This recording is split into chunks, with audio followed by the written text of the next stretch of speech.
I had, from when I was a child, unusual experiences, and then it became very, very dramatic when I had my first child. The experiences I'd been having got more and more intense, and I felt as though I was living with one foot in each reality. There was here and everyday reality, and then there was what was going on in my body and my psyche and my mind and these experiences that I didn't consider to be normal. Until one day I couldn't anymore hold on to this reality.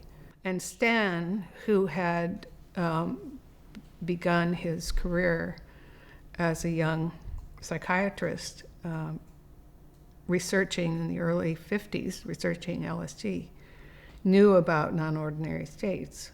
And he saw what I was going through and said to me, you're not crazy. What you're going through is some sort of transformation process.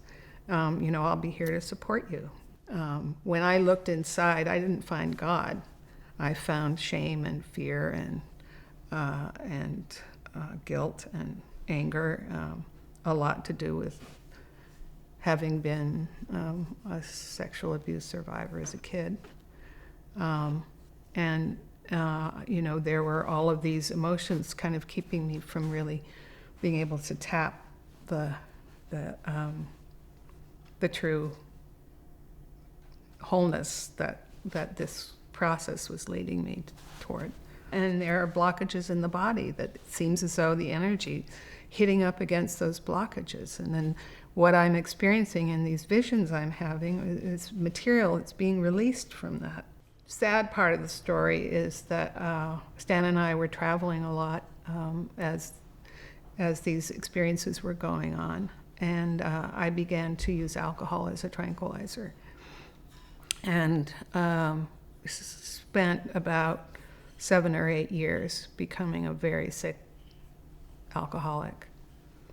And a lot of that was about trying to hold down these experiences. When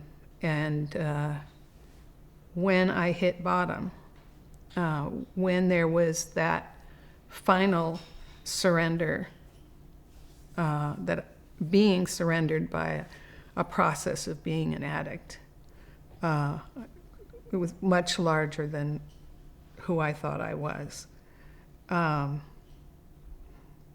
Then somehow the process of this Kundalini awakening became much smoother, and I was able to return to everyday life. What that was about, I think it was the surrender. I had tried so many times over the years when I'd have visions, or when my body would be shaking, or when I'd suddenly be somewhere else, that I had tried to say, okay, I surrender. I surrendered to the energies. I surrendered to the experiences. But it was me doing it. And what I discovered was, what I think now happened, was that the alcoholism flattened me. The fact that I had to admit that I was something that I hated. I hated it growing up. It was around me growing up, and I never wanted to be around people like that. And I had to surrender. It surrendered me.